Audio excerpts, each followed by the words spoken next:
Hello, so today's lesson is on free modal verbs. Now, modal verbs sound very difficult and intimidating. They're not really. These three are easy to use and they'll very quickly expand your language and your skills. So, first of all, the meaning behind will, might and could. Okay, will is for the future and it signifies certainty. So, for example, I will for certain drop my pen. I did it, yeah. Okay, I will drop my pen again.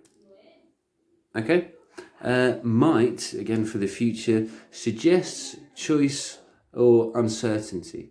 So, for example, tonight for my dinner, I might have chicken or I might have fish. I don't know, I'm not sure, I have a choice. Could means virtually the same thing. It suggests choice or uncertainty. So you think, well, for dinner tonight, I could eat chicken or I could eat fish. I have a choice. It's my decision. It's up to me. Okay. Right. What next? So that's the meaning.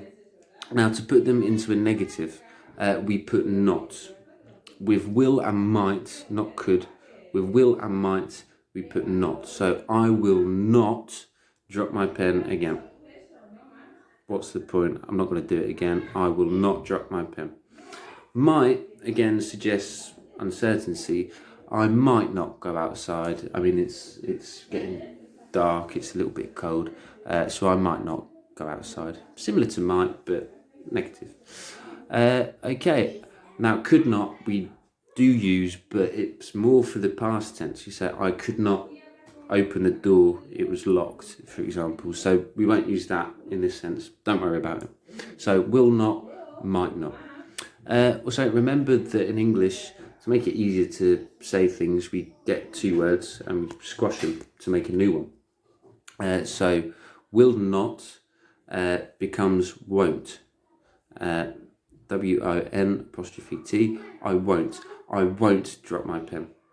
Mightn't, we don't really use because it's not easier to say I mightn't than I might not. So we don't generally do that. I think technically you can. So it's just won't. I will not, I won't. I might not, I could. Okay, and that's it. So how do you construct a phrase or a sentence? Well, the first example, I mean, we can talk about verbs, things we'll do, or things that we will be, things that we are.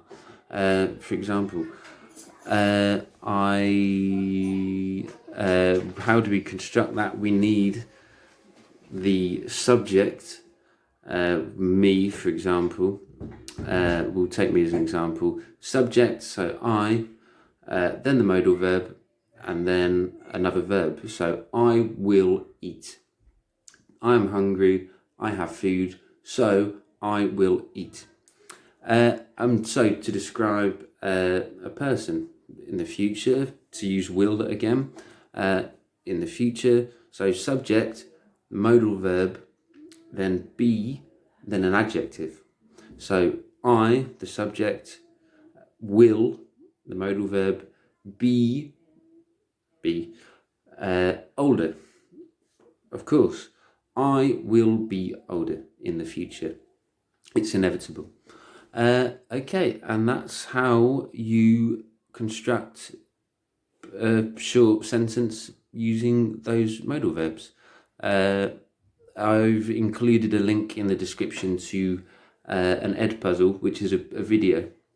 It's a short animation from Heinz Beans. It was just quite a nice clip that I found online, and somebody had already done some stuff, so I didn't have to edit it too much. And yeah, you can go and practice. So that's an introduction to modal verbs. They're not that difficult, and they're not difficult to learn, and they're huge. They're really they have a lot of meaning behind them. They're used in lots of different ways. So great, and thank you.